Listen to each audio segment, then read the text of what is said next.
Salut à tous, j'espère que vous allez bien, que vous passez une très belle journée, nuit, soirée comme d'habitude, quel que soit le moment auquel vous regardez cette vidéo. Bien évidemment que vous passez aussi de très belles lectures, que vous faites plein de chouettes découvertes livresques. Pour ma part, je suis toujours motivée et super heureuse de vous retrouver aujourd'hui sur la chaîne YouTube pour une nouvelle vidéo. D'autant plus qu'aujourd'hui, on se retrouve pour le book haul du mois de septembre. Et autant le dire tout de suite, j'ai encore une fois craqué, encore une fois en une seule fois, puisque je suis encore allée dans ce grand magasin d'occasion, un petit peu type Emmaüs qui est pas trop loin de chez moi, où les livres d'occasion, il y en a mais à la pelle, il y en a des rayonnages et des rayonnages pour 3 fois rien.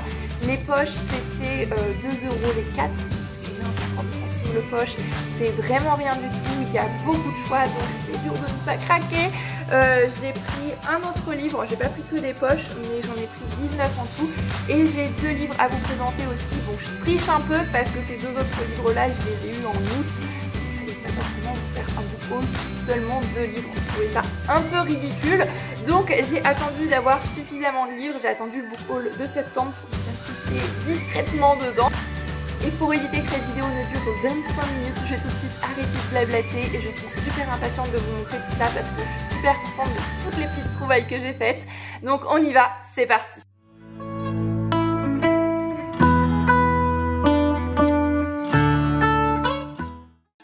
Alors, pour commencer, je vais vous montrer ces fameux livres que j'ai reçus en août. C'est un cadeau de Thomas.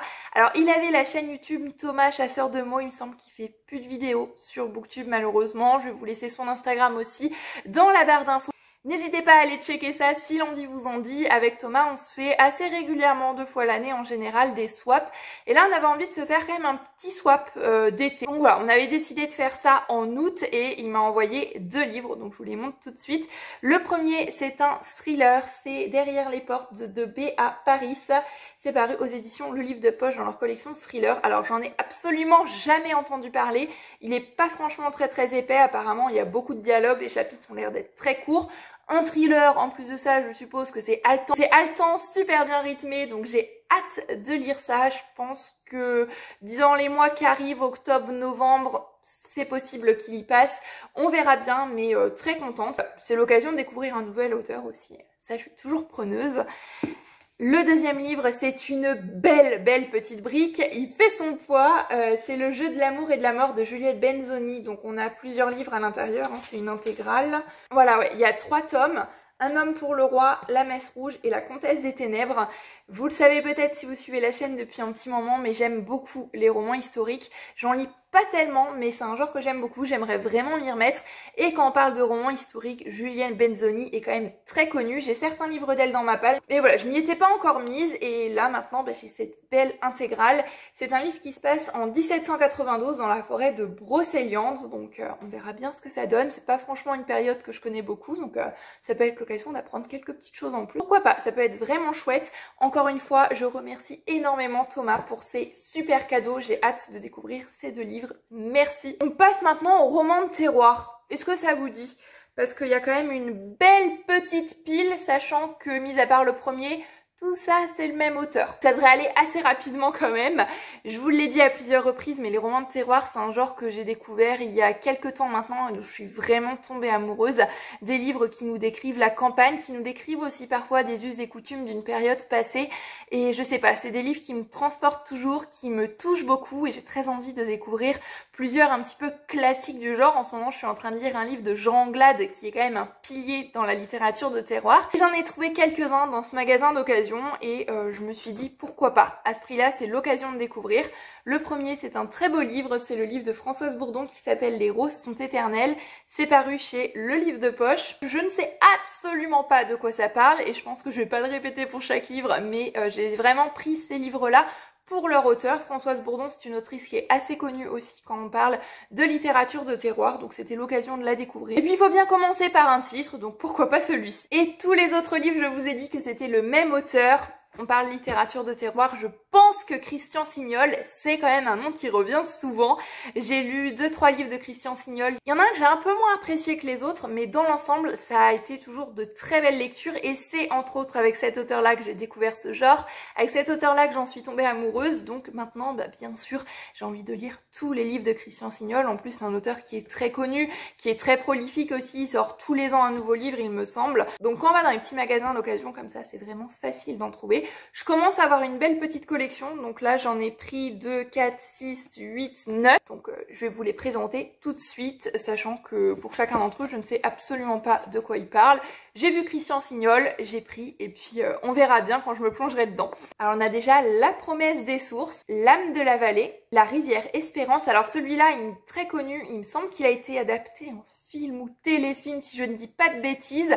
Je me trompe peut-être, mais il me semble qu'il a eu son adaptation celui-là. La lumière des collines, Les chemins d'étoiles, Les chaînes d'or, Une année de neige, celui-ci je me le garde bien au chaud pour la fin d'automne, début d'hiver, Les menthes sauvages, et pour finir, Les vignes de Sainte-Colombe. Et là je me rends compte qu'il y a des petits quelque chose qui sont oubliés à l'intérieur. C'est aussi ça, la beauté des livres d'occasion. Donc on a une carte postale, c'est Venise je pense, avec un petit quelque chose écrit à l'arrière. Aussi une petite carte d'accès à bord Air France. Je vais peut-être l'utiliser la carte comme marque-page, je sais pas. Je vais la laisser dans le livre, mais ça me fait toujours un petit quelque chose de trouver des choses comme ça dans les livres d'occasion, parce que c'est un livre qui a vécu, c'est un livre qui a eu une histoire avec quelqu'un et qui va avoir une histoire aussi quand je vais le lire, et je trouve ça très beau. Voilà, c'est un certain charme. C'est aussi pour ça que j'aime les livres d'occasion et je suis vraiment très contente de toutes ces trouvailles-là. Maintenant, on va passer à une autrice pareille, dont je collectionne les livres, très contente de trouver 3 de ces livres dans une collection que j'ai commencé il y a pas longtemps, présentée dans le book haul de juillet. Et il y avait plein de livres de Mary Higgins Clark dans cette édition chez Le Livre de Poche. Et les dos, je les trouve très beaux aussi, ça rend très bien dans la bibliothèque. Donc je me suis dit que j'allais prendre tous les Mary Higgins Clark que je voyais dans cette collection-là. Et donc la dernière fois que j'y suis allée, il y en a 3 qui étaient là et que je n'avais pas. Donc c'était vraiment l'occasion de les prendre. Bon, il y en a un, je suis un peu déçue, j'ai été assez pressée, je l'ai pris, mais vu l'état, j'aurais peut-être dû le laisser parce que Mary Higgins Clark, c'est une autrice qui est très connue aussi, on les trouve très facilement. Mais bon, c'est pas grave. Donc le premier que j'ai pris, c'est Le démon du passé. Mais pareil, je sais absolument pas de quoi ça parle. Mary Higgins Clark, c'est une autrice de romans policiers qui ne m'a jamais déçue pour l'instant. Pareil, j'ai envie de lire tous ses livres.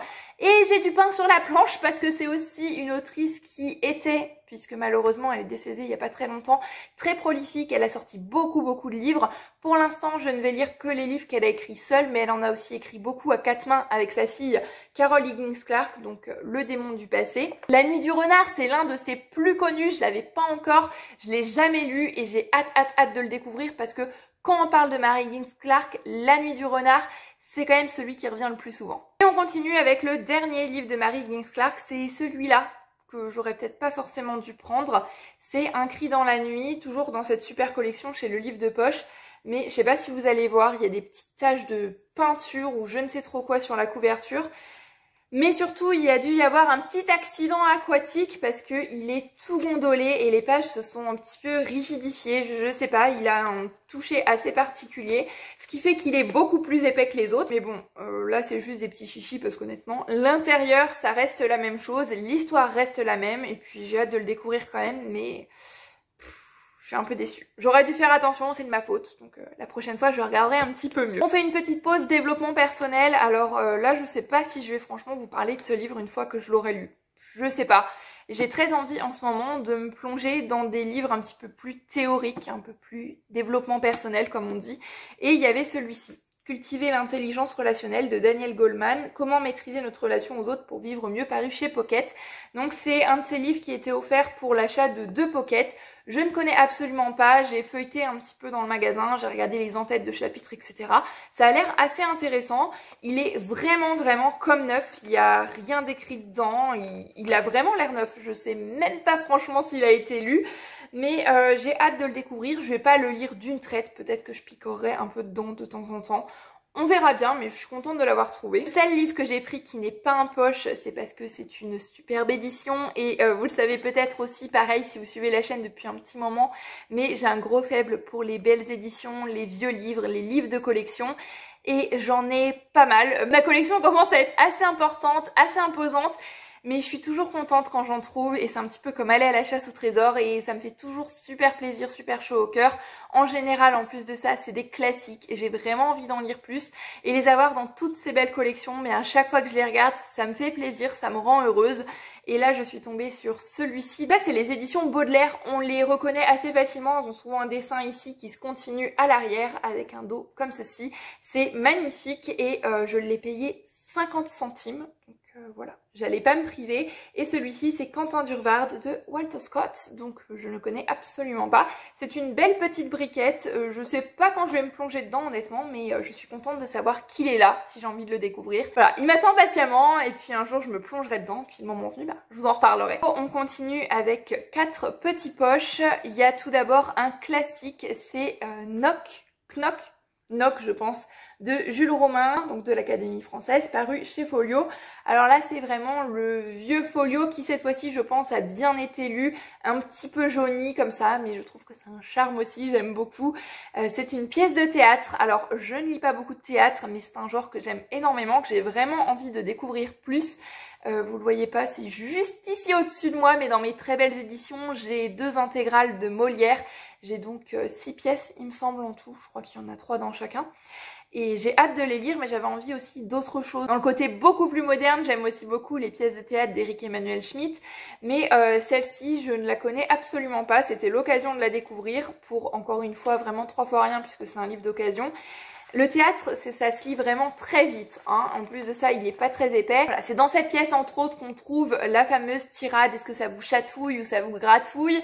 Je n'en sais pas plus que ça et je vais me plonger dedans un petit peu à l'aveuglette, puis ce sera peut-être l'occasion de faire une très belle découverte. Après ça, j'ai pris 2 livres d'une autrice que j'ai très envie de découvrir, c'est Jeannine Boissard. Alors le premier que j'ai pris, c'est Allez France.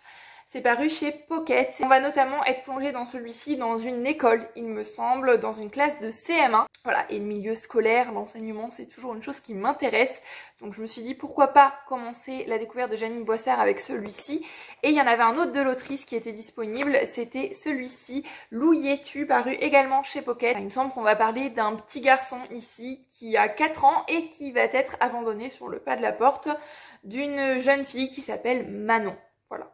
J'en sais pas plus, Jeannine Boissard, de toute façon j'avais envie de la découvrir, donc je pense quand même commencer par celui-ci, en plus il est plus petit, et puis ensuite me confirmer mon avis avec celui-là. Et le dernier livre que j'ai pris, c'est un livre paru chez Le Livre de Poche, c'est L'amour là-bas en Allemagne de Catherine Paysan.